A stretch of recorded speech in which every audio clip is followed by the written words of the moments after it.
Hello everyone, once again welcome back to my channel physical talk. मैं योगेश योगराज आज आपके लिए हाजिर हूं 11 सीरीज के पहले चैप्टर के लास्ट पार्ट को लेके, जहां पर मैं बात करूंगा soft skill required for the career in physical education और खेलो इंडिया प्रोग्राम को। तो फटाफट मेरे चैनल को सब्सक्राइब करिए, बेल बटन प्रेस करिए और चलिए बिना देर किए स्टार्ट करते हैं आज का वीडियो।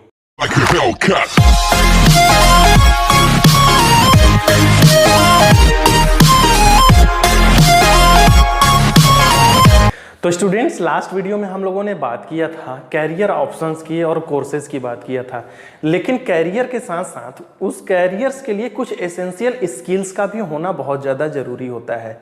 वो स्किल क्या क्या हैं जो कि हमारे कैरियर्स को एक ग्रो करने में, एक एपेक्स पोजीशन पहुंचाने में मदद करेंगी, उनके बारे में हम बात करते हैं आज।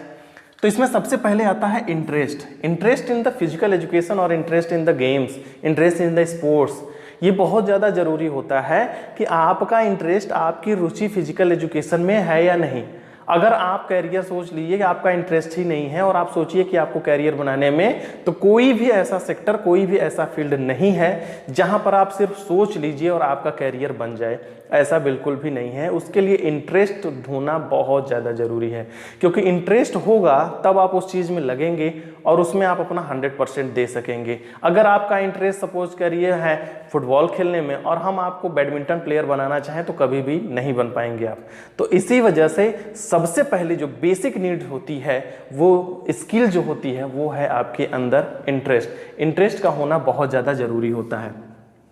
दूसरा आता है गुड पर्सनालिटी का होना बहुत ज़्यादा ज़रूरी होता है। पर्सनालिटी का मतलब ये सिर्फ नहीं कि आप दिखने में अच्छे हों। No need of the physical beauty in physical education और स्पोर्ट्स। फिजिकल ब्यूटी की किसी भी तरीके की नीड नहीं है। पर्सनालिटी के मतलब ये है कि आपकी बॉडी जो है वो अच्छी होनी चाहिए। आपके अंदर फिजिकल फिटनेस के जो कंपोनेंट होते हैं वो वेल डेवलप होने चाहिए। आपके पास एंड्योरेंस होना चाहिए, आपके पास स्ट्रेंथ होनी चाहिए, आपके पास स्टेमिना होना चाहिए, आपके पास स्पीड, फ्लेक्सिबिलिटी, एजिलिटी, ये सारे जितने कंपोनेंट हैं वो वेल डेवलप होने चाहिए। तो इसी वजह से गुड पर्सनालिटी जो होती है, अलग अलग अगर देखा जाए तो अलग अलग कैरियर्स के लिए पर्सनालिटी की नीड अलग अलग होती है। अगर यही चीज़ अगर हम देख लें कि अगर स्पोर्ट्स जर्नलिज्म वगैरह की बात करें तो वहाँ पर आपके नॉलेज के साथ फिजिकल ब्यूटी आएगी, लेकिन आप as a coach, as a player, as a teacher, बाकी डाइटिशियन, न्यूट्रिनिस्ट, चाहे जो भी आप कैरियर बनाना चाहें, वहाँ पर आपका पर्सनालिटी जो है वो बहुत ज़्यादा मैटर करती है। आपका फिजिकल फिटनेस बहुत ज़्यादा मैटर करता है। उसके साथ साथ एक ज़रूरी होता है हेल्दी माइंड की इंटेलिजेंस, जिसके ऊपर डिपेंड करता है। आपका माइंड जितना हेल्दी होगा उतनी ही अच्छी तरीके से आप सोच पाएंगे, उतनी अच्छी तरीके से आप चीज़ों को कर पाएंगे, परफॉर्म कर पाएंगे। कोई भी एक टास्क दे दिया जाए तो अगर आपके पास एक हेल्दी माइंड है तो आपके पास क्या होगी, आपकी जो प्रॉब्लम सॉल्विंग स्किल होती है वो डेवलप होती जाती है। तो कोई भी अगर सिचुएशन ऐसी होती है जो प्रॉब्लम्स क्रिएट करती है तो उसको आसानी के साथ आप टैकल कर सकते हैं विद योर इंटेलिजेंस। तो इसी वजह से एक हेल्दी माइंड्स का होना भी बहुत ज़्यादा ज़रूरी होता है। उसके बाद आता है गुड परफॉर्मेंस।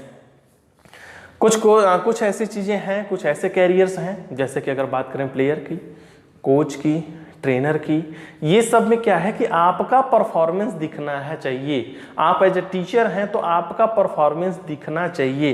तो उस कंडीशन में क्या होगा, आपका परफॉर्मेंस ही आपका कैरियर डिसाइड करेगा। आपका परफॉर्मेंस जैसा होगा वैसे ही आप आगे के लेवल खेलते जाएंगे और अपने लिए एक कैरियर बना सकते हैं। और उसी परफॉर्मेंस बेसिस पे सिलेक्शन ट्रायल्स वगैरह जो होते हैं परफॉर्मेंस बेसिस होते हैं। जितने भी इवन जो स्पोर्ट्स कोटा की जो गवर्नमेंट जॉब वगैरह होती हैं उसमें भी सिलेक्शन ट्रायल्स जो होते हैं उसके लिए एजुकेशनल क्वालिफिकेशन बहुत नॉमिनल होते हैं, लेकिन आपका जो सिलेक्शन ट्रायल होता है वो परफॉर्मेंस बेस्ड होता है। तो इसी वजह से आपका परफॉर्मेंस भी अच्छा होना चाहिए। इसके अलावा आता है डेडिकेशन। आप डेडिकेट होने चाहिए, किसी के प्रति आपका लगाव इतना ज़्यादा होना चाहिए कि आप उसके लिए कुछ भी कर जाएं। ये होता है डेडिकेशन। उससे क्या होता है कि जितना ज़्यादा, ये हमेशा इंटरेस्ट के साथ आता है। इंटरेस्ट अगर नहीं है तो डेडिकेशन नहीं होगा। कभी भी नहीं होगा। तो इसी वजह से इंटरेस्ट जितना अच्छा होगा उतना ही अच्छा डेडिकेशन होता है। आप डेडिकेटेड होंगे तो आप प्रैक्टिस भी करेंगे। सपोज करिए आपको एज अ प्लेयर कैरियर बनाना है, तो आपके अंदर डेडिकेशन होगा तो आप हमेशा अपने इंप्रूवमेंट्स के बारे में सोचेंगे, हमेशा आप अपनी चीज़ों को बेटर करने की कोशिश करते चले जाएंगे। तो इस वजह से डेडिकेशन जो है ये बहुत ही ज़्यादा ज़रूरी स्किल होती है अगर आप फिजिकल एजुकेशन में अपना कैरियर बनाना चाहते हैं तो। इसके बाद नेक्स्ट आता है स्पोर्ट्समैन स्पिरिट। स्पोर्ट्समैन स्पिरिट सिर्फ एक ऐसा नहीं है कि सिर्फ इसमें मोरल वैल्यूज़ हैं, इसमें सोशल वैल्यूज़ हैं, यानी जितने भी आपके स्पोर्ट्स की कह सकते हैं फील्ड्स के एथिक्स जो होते हैं वो सब इसमें एग्जिस्ट करते हैं। जितनी भी है मोरालिटी है, डिसिप्लिन है, वो सारी चीज़ें स्पोर्ट्समैन स्पिरिट के अंदर आती है। तो ये भी आपके अंदर होना चाहिए। आपके अंदर टीम वर्क के जो होती है जुनून होना चाहिए, आपके अंदर टॉलरेंस होना चाहिए। किसी से अगर कोई गलती हो गई तो एटलीस्ट आप उसको टॉलरेट कर दें, नेक्स्ट चीज़ों के लिए सोच सकें। डिसिप्लिन होने चाहिए जिससे कि आप अगर डिसिप्लिन रहेंगे तो पूरी एंटायर टीम डिसिप्लिन में रहेगी। तो स्पोर्ट्समैन स्पिरिट भी बहुत ज़्यादा ज़रूरी होता है। इसके बाद आता है आपका knowledge about the diet posture. Diet और पोस्चर, आपको अगर आप अपना कैरियर बनाना चाहते हैं तो आपकी, हमने पहले ही बताया कि आपकी गुड पर्सनालिटी, आपकी पर्सनालिटी अच्छी होगी, बॉडी अच्छी होगी तो आपका माइंड भी अच्छा होगा, माइंड भी हेल्दी होगा, साउंड होगा। तो उस कंडीशन में उसके लिए क्या होगा कि आपको प्रॉपर डाइट लेने की नीड होगी। अगर आप डाइट नहीं लेंगे प्रॉपर जो भी नीड होती है, अगर वो सब डाइट नहीं लेते हैं, आपका पोस्चर अच्छा नहीं होता है। पोस्चर पे भी हमने बहुत सारे जो है इस तरीके के पोस्चर पे रिलेटेड हमने एक ऑलरेडी वीडियो डाल रखी है, वहाँ पर भी आप देख सकते हैं कि हमारा पोस्चर कैसे हमें बीमार बना देता है, कैसे हमारी चीज़ों को हैम्पर करना स्टार्ट कर देता है। अगर हमारा डाइट जो है वो बैलेंस नहीं है, हेल्दी नहीं है, तो उस भी कंडीशन में बहुत सारी ऐसी दिक्कतें आती हैं जो कि हमारे ग्रोथ एंड डेवलपमेंट में हेल्पफुल होती हैं, लेकिन हम तक वो चीज़ें नहीं पहुँच पाती हैं। तो इसीलिए आपके पास नॉलेज होना चाहिए, क्योंकि अगर डाइट का आपको नॉलेज नहीं है तो आप उस कंडीशन में कभी भी आप डाइटिशियंस नहीं बन सकते, आप न्यूट्रिशनिस्ट नहीं बन सकते। अगर आपको पोस्चर का अच्छा नॉलेज नहीं है, आपको अगर बॉडी स्ट्रक्चर का, आपको एनाटॉमी फिजियोलॉजी का आपको नॉलेज नहीं है, तो उस कंडीशन में कभी आप जो है जिम ट्रेनर, आप फिजियोथेरेपिस्ट, ये सब कभी भी आप अच्छा नहीं बन सकते हैं। तो ये इसी वजह से आपको डाइट का, पोस्चर का, बॉडी स्ट्रक्चर का यानी एनाटॉमी का, फिजियोलॉजी का आपके पास नॉलेज होना बहुत ज़्यादा ज़रूरी होता है। उसके साथ साथ आपको knowledge of the good institutions. अच्छा, आपके पास सिर्फ ऐसा नहीं है कि आपने एक इंटरेस्ट रख लिया, आपके पास एक हेल्दी बॉडी हो गई, आपके पास एक हेल्दी माइंड हो गया, सब कुछ तो आपको जो है कैरियर बन गया। नो, आपको नीड होगी एक अच्छे इंस्टीट्यूशंस की, कि फिजिकल एजुकेशन के हम कौन से ऐसे इंस्टीट्यूशंस हैं, जैसे अगर हम बात करें LNIP, LNCP की अगर हम बात करें, उसके अलावा दिल्ली इंस्टीट्यूट जो है IGPIS वगैरह, उस कंडीशन में भी क्या है कि आपके पास एक अच्छा नॉलेज होना चाहिए कि कौन से ये इंस्टीट्यूट अच्छे हैं तो हमें यहाँ पर एडमिशन लेना चाहिए, इसके थ्रू हमारा कैरियर जो है वो बहुत जल्दी बन जाएगा। तो इसी वजह से सिर्फ आपको ये सब के अलावा आपको इंस्टीट्यूट का भी नॉलेज होना बहुत ज़्यादा ज़रूरी है, जहाँ से कि आप अपने डिग्रीज, आप जो एसेंशियल्स क्राइटेरिया हैं, जो एलिजिबिलिटी है उसको फुलफिल करेंगे। तो इसी वजह से आपके पास इंस्टीट्यूशन का भी अच्छा नॉलेज होना चाहिए। इसके बाद आता है नेक्स्ट, आपका आता है कम्युनिकेशन स्किल। कम्युनिकेशन स्किल की अगर हम बात करते हैं तो आपके पास एक बेटर कम्युनिकेशन स्किल भी होना चाहिए। अगर आपके पास कम्युनिकेशन स्किल नहीं है तो आप स्पोर्ट्स जर्नलिस्ट के रूप में कैरियर नहीं बना सकते हैं, आप कमेंटेटर के रूप में कैरियर नहीं बना सकते हैं, आप टीचर के रूप में अपना कैरियर नहीं बना सकते हैं, जहाँ पर सिर्फ आपके कम्युनिकेशन स्किल को देखा जाता है। तो इस वजह से आपके पास एक बेटर कम्युनिकेशन स्किल भी होना चाहिए। रेडियो पे, टीवी पे, ये सब पे जो भी प्रोग्राम्स अगर होते हैं तो उस कंडीशन में आपके पास अगर प्रॉपर नॉलेज नहीं है कम्युनिकेशन का, तो उस कंडीशन में क्या होता है कि आप कैरियर नहीं बना पाते हैं। तो इसी वजह से ये भी एक स्किल है, कम्युनिकेशन स्किल, जो कि आपके लिए बहुत ही ज़्यादा ज़रूरी होता है। इसके अलावा आता है आपका लीडरशिप एबिलिटी। अगर लीडरशिप एबिलिटी की बात करें तो ये भी उतनी ही ज़्यादा ज़रूरी है जितनी बाकी स्किल्स, क्योंकि अगर आपके अंदर लीडरशिप नहीं है तो कभी आप इंडिविजुअल कभी लीड नहीं कर सकते हैं। तो इंडिविजुअल के साथ साथ अगर सपोज करिए आप किसी टीम के कैप्टन वगैरह हैं, तो उस कंडीशन में भी क्या होगा कि आप लीड नहीं कर पाएंगे।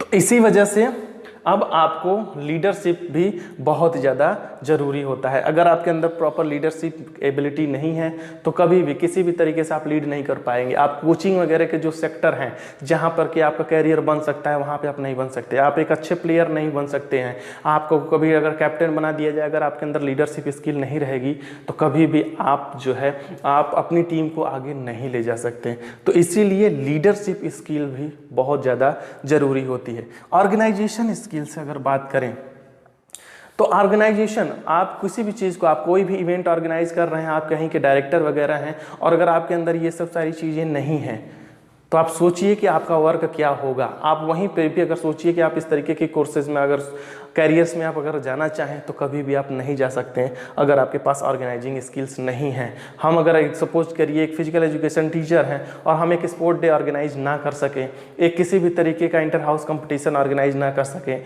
आप अगर योगा इंस्ट्रक्टर हैं तो उस कंडीशन में अगर आप योगा से रिलेटेड कोई चीज़ ऑर्गेनाइज ना कर सकें तो इस वजह से क्या होगा कि वो कभी भी आप एक सक्सेसफुल पर्सन नहीं माने जाएंगे, आपका कैरियर ग्रोथ कभी नहीं होगा। तो अगर आपके पास, अगर आप चाहते हैं डेवलप होने के लिए तो उस कंडीशन में आपके अंदर ऑर्गेनाइजेशन स्किल्स डेवलप होनी ही चाहिए। उसके अलावा आता है कंसल्टिंग विद द अचीवर। ये भी एक बहुत अच्छी चीज़ होती है। कंसल्टिंग विद द अचीवर का मतलब होता है जो पास्ट में आपके या आपके जो ऐसे भी हैं साथ के लोग हैं, क्लासमेट हैं, बैचमेट हैं, आपके टीममेट हैं, आपके कलीग्स हैं, उस कंडीशन में अगर आप उनके साथ जो कि आगे हैं उनके साथ अगर आप कंसल्ट नहीं करते हैं तब पर भी आप पीछे रह जाएंगे। उससे क्या होता है कि उनके लोगों से मिलने की, उससे क्या होता है, उनसे टिप्स लेने से क्या होता है कि बहुत सारे ऐसे टेक्निकल टिप्स होते हैं, टेक्निक्स आपको पता चलती हैं जो कि आपके कैरियर ग्रोथ में हेल्पफुल होती हैं। तो इसी वजह से अगर आप अचीवर के साथ, क्या उसने गलतियाँ की थी, क्या ऐसी उसके अंदर पॉजिटिविटी थी जिससे वो आगे गया, अगर कोई चीज़ ऐसे निगेटिव थी जिससे वो पीछे जा रहा, तो वो सारी चीज़ें आपके एक्सपीरियंस के रूप में सामने आती हैं और आप उनसे सारी चीज़ों से सीखते हैं। तो इसीलिए कंसल्टिंग विद द अचीवर भी बहुत ही इंपॉर्टेंट है जितने की बाकी के पॉइंट।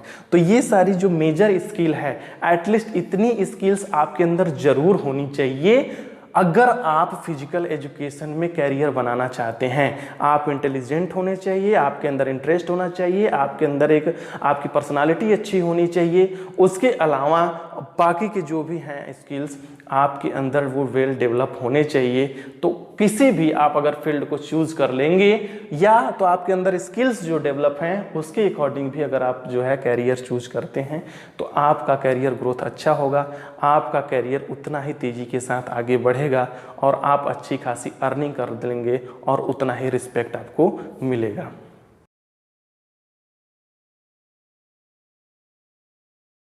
स्टूडेंट्स, इसके बाद जो हमारा टॉपिक आता है वो आता है खेलो इंडिया प्रोग्राम। खेलो इंडिया प्रोग्राम क्या है, क्यों इसका स्टार्टअप किया गया, किसने इसको स्टार्ट किया, इसके बारे में हम लोग यहाँ देखेंगे और उसके ऑब्जेक्टिव्स क्या क्या होते हैं। तो सबसे पहले अगर हम बात करें खेलो इंडिया स्टार्ट कब हुआ, तो खेलो इंडिया जो फर्स्ट खेलो इंडिया प्रोग्राम था वो स्टार्ट हुआ 31 जनवरी टू 8 फरवरी 2080 न्यू दिल्ली में। ये नई दिल्ली में स्टार्ट किया गया। इसके पीछे स्टार्ट करने का जो पर्पस था, राज्यवर्धन सिंह राठौर जो थे फॉर्मर स्पोर्ट्स मिनिस्टर, उन्होंने क्या किया कि इसको लॉन्च किया, उनको क्रेडिट जाता है इसको लॉन्च करने का। उन्होंने इसको स्टार्ट करने के पीछे उन्होंने बताया कि स्पोर्ट्स जो है वो एटलीस्ट ग्रास रूट लेवल से स्टार्ट होना चाहिए, एकदम बेसिक जड़ से स्टार्ट होना चाहिए। गाँव में जो शहरों में छोटे छोटे जो टैलेंट हैं वो बाहर आ सकें, इसलिए इसको स्टार्ट किया गया। स्टार्ट करने के लिए उन्होंने इसमें कुछ क्राइटेरिया रखे कि इसमें जो है खेलो इंडिया प्रोग्राम में सिर्फ अंडर 17 एज के जो 17 साल तक या 17 साल से कम उम्र के लोग होंगे, कम उम्र के स्टूडेंट्स होंगे, बच्चे होंगे, सिर्फ वही इसमें पार्ट कर सकते हैं। उसके लिए इन्होंने क्या किया कि अगर ऐसे पर्सन सेलेक्ट होते हैं खेलो इंडिया नेशनल यूथ प्रोग्राम्स के लिए तो ऐसे जो होंगे टैलेंटेड प्लेयर्स, उनको क्या होगा कि 5 लाख रुपीज़ की वो उनको स्कॉलरशिप दी जाएगी। 5 लाख रुपीज़ की स्कॉलरशिप दी जाएगी और वो अधिकतम 8 साल के लिए तक होगा। तो बहुत ज़्यादा, क्योंकि इसके पीछे ये था कि अक्सर ऐसी चीज़ें होती हैं कि बच्चों के अंदर टैलेंट तो होता है लेकिन वो क्या होता है कि वो इकोनॉमिकल प्रॉब्लम्स की वजह से, फाइनेंस प्रॉब्लम होने की वजह से वो डेवलप नहीं हो पाते हैं, वो उनकी जो टैलेंट होते हैं जो ख़त्म हो जाते हैं। तो इसीलिए खेलो इंडिया प्रोग्राम को स्टार्ट किया गया। खेलो इंडिया प्रोग्राम पहला जो था वो 31 जनवरी से 8 फरवरी 2018 न्यू दिल्ली में स्टार्ट हुआ। दूसरा जो खेलो इंडिया प्रोग्राम था वो ऑर्गेनाइज किया गया 9 जनवरी टू 20 जनवरी 2009 महाराष्ट्र में, पुणे में ऑर्गेनाइज किया गया था 9 जनवरी से लेके 20 जनवरी 2019 तक। तीसरा खेलो इंडिया प्रोग्राम अभी जो कुछ दिन पहले ऑर्गेनाइज किया गया था मंथ ऑफ जैन में 10 जनवरी से लेके 22 जनवरी 2020 तक गुवाहाटी आसाम में इसको ऑर्गेनाइज किया गया था। ये 3 अब तक खेलो इंडिया प्रोग्राम ऑर्गेनाइज हो चुके हैं, जिसके थ्रू अंडर 17 के लोग जो है उसमें पार्टिसिपेट करते हैं, अपना टैलेंट दिखाते हैं और उनको ये 5 लाख रुपए की स्कॉलरशिप दी जाती है। अब इसका ऑब्जेक्टिव क्या क्या था? अगर ऑब्जेक्टिव की अगर हम बात करते हैं तो जिसके बहुत ढेर सारे ऑब्जेक्टिव्स थे, जैसे ओलंपिक गेम्स में ऑब्जेक्टिव डिसाइड किए गए वैसे ही यहाँ पे इसके भी ऑब्जेक्टिव डिसाइड किए गए, जिसमें पहला है development of play field. Sports ministry का जो सीधे सीधे उन्होंने ये डायरेक्ट किया कि स्पोर्ट्स फील्ड डेवलप होना चाहिए, चाहे वो कोई भी स्कूल हो, कॉलेज हो, कहीं पे भी एटलीस्ट वो जो प्ले फील्ड है वो डेवलप होना चाहिए। स्कूल्स वगैरह में स्पोर्ट्स फील्ड वगैरह जो होती है, अक्सर लोग एफिलिएशन वगैरह के लिए क्या करते हैं, छोटा सा ग्राउंड है, प्रॉपर वहाँ पे स्पोर्ट फैसिलिटी नहीं है, लेकिन फिर भी एफिलिएशन वगैरह मिल जा रहा है। तो उन्होंने इस चीज़ के लिए स्ट्रिक्टली यहाँ पर जो है अनाउंस किया कि नहीं, play field should be develop, वहां पर जो है हमें डेवलप करना है। अगर ऐसी चीजें होती हैं, स्कूल अगर कोई एफिलिएशन वगैरह के लिए आते हैं तो उनके पास आपका जो है प्ले फील्ड होना बहुत ज़्यादा ज़रूरी है, जहां पर कि बच्चे खेल सकें और उनके अंदर के टैलेंट्स बाहर निकल सके। उसके बाद जो दूसरा ऑब्जेक्टिव आता है वो आया development of community coaching. Community coaching का मतलब ये होता है कि कहीं भी किसी भी इंस्टीट्यूट के बाहर अगर कोई कोचिंग दे रहा है किसी भी तरीके से तो उसको कम्युनिटी की कोचिंग बोलते हैं। और कम्युनिटी कोचिंग जितना हो सके उसको बढ़ावा मिलना चाहिए। छोटे छोटे ग्राउंड अगर हैं, छोटे छोटे स्पोर्ट्स प्ले फील्ड हैं, तो उस कंडीशन में वहाँ पर कम्युनिटी कोचिंग, वहाँ पर अलग अलग गेम्स के लिए वहाँ पर कोच अवेलेबल कराए जाएँ, उनको कुछ फंड वगैरह दिए जाएँ कुछ उनके लिए भी, जिससे कि वो मोटिवेट हो सकें और कोचिंग दे सकें और स्पोर्ट्स टैलेंट्स हमारे इंडिया को मिल सकें। तो कम्युनिटी कोचिंग भी जो है वो डेवलपमेंट उसका होना चाहिए। उसके अलावा आया खेलो India centres should be develop at state level. State level पे जो हैं वो खेलो इंडिया सेंटर होने चाहिए, ऐसे सेंटर जहां पर कि हर स्टेट में एक खेलो इंडिया सेंटर होना चाहिए, जहां पर लोग कंसल्ट कर सकें, जहां पर बच्चे अपनी क्वेरीज वगैरह सारी चीज़ें, बच्चों की कोई क्वेरीज है, कोई स्पोर्ट्स कंपटीशन ऑर्गेनाइज करना है, कहां पर हो रहा है, इसका सिलेक्शन ट्रायल कैसे है, वहां पर स्टूडेंट्स जो हैं उनको कांटेक्ट कर सकें और इस चीज़ को क्या कहते हैं गवर्न करने में भी आसानी हो जाए। तो खेलो इंडिया सेंटर्स को डेवलप करने के लिए भी इसका एक मोटो रखा गया। उसके अलावा annual sports competition, sports competition जो है एनुअली ये ऑर्गेनाइज होना ज़रूरी है। जैसे हमने बताया कि अब तक 3 खेलो इंडिया प्रोग्राम हो चुके हैं, न्यू दिल्ली, महाराष्ट्र एंड आसाम, ये 3 जगह अब तक हो चुके हैं। उसके बाद की अगर हम बात करते हैं तो कंटिन्यू एक तरीके से इसका सेलिब्रेशन होना चाहिए, कंटिन्यू ये हर साल एनुअल जो है हर साल ये ऑर्गेनाइज होना चाहिए। उसके अलावा नेक्स्ट आता है talent search and development. Talent को सर्च करना है ग्रास रूट लेवल पे, एकदम जहां से एकदम छोटे छोटे स्कूल्स वगैरह से भी हमें टैलेंट्स को ऐसा उसके पास ऐसा उनको प्लेटफॉर्म देना है, ऐसा उनको मीडियम देना है कि वो टैलेंट हमारे तक पहुंच सकें। यही इसका एक तरीके से देखा जाए तो मेन ऑब्जेक्टिव भी है कि जो छोटे छोटे टैलेंट्स हैं, जो छोटे शहरों में हैं, गाँव में हैं, जो नहीं निकल पा रहे हैं, एटलीस्ट उनको अपने टैलेंट्स को दिखाने का मौका मिले। उसके अलावा नेक्स्ट आता है upgradation of the sport infrastructure. Sports का इंफ्रास्ट्रक्चर जो है उसको डेवलप किया जाए, school level, college level, stadium level, ये सब जितने हैं उनका स्पोर्ट्स का जो इंफ्रास्ट्रक्चर है वो अपने इंडिया में बहुत पीछे है, तो कहीं न कहीं उसको भी डेवलप करने के पीछे इनका मोटो था। उसके अलावा ये तो इतने मेन ऑब्जेक्टिव है, इसके अलावा भी और मोटो हैं कि जैसे जो पर्सन विद डिसेबिलिटीज़ हैं, जो CWSN हैं, उनके अंदर भी अगर हम बात करें तो उनके अंदर भी स्पोर्ट्स के लिए वो उनको इनकरेज करना कि वो भी पार्टिसिपेट वगैरह करें। इंडिजीनस स्पोर्ट्स जो अपने इंडिया के हैं, like kho kho, kabaddi, indigenous sports जो है मलखम्ब वगैरह, इनका भी डेवलपमेंट हो सके। खेलो इंडिया इस पे बहुत ज़्यादा अभी वर्क कर रहा है, जितने भी इंडिजीनस स्पोर्ट्स हैं उन पे आपका जैसे टग ऑफ वार वगैरह हो गया, आपका मलखम्ब हो गया, कबड्डी, खो खो, इन पे बहुत ज़्यादा जो इंडिजीनस हमारे स्पोर्ट्स हैं इन पे बहुत ज़्यादा तेज़ी के साथ वो वर्क कर रहा है। तो ये सब इसके ऑब्जेक्टिव्स हैं खेलो इंडिया प्रोग्राम्स के कि किस तरीके से इसको ऑर्गेनाइज करना है, किस तरीके से इसका रेगुलर सेलिब्रेशन करना है और ये सारी चीज़ें रेगुलर ऑर्गेनाइज होते रहें और बच्चों को एक फैसिलिटी, एक इंफ्रास्ट्रक्चर, एक कोच, एक फील्ड वो एकदम बेसिक ग्रास रूट लेवल पर मिलता रहे। तो ये आपका खेलो इंडिया प्रोग्राम और उसके ऑब्जेक्टिव्स हैं।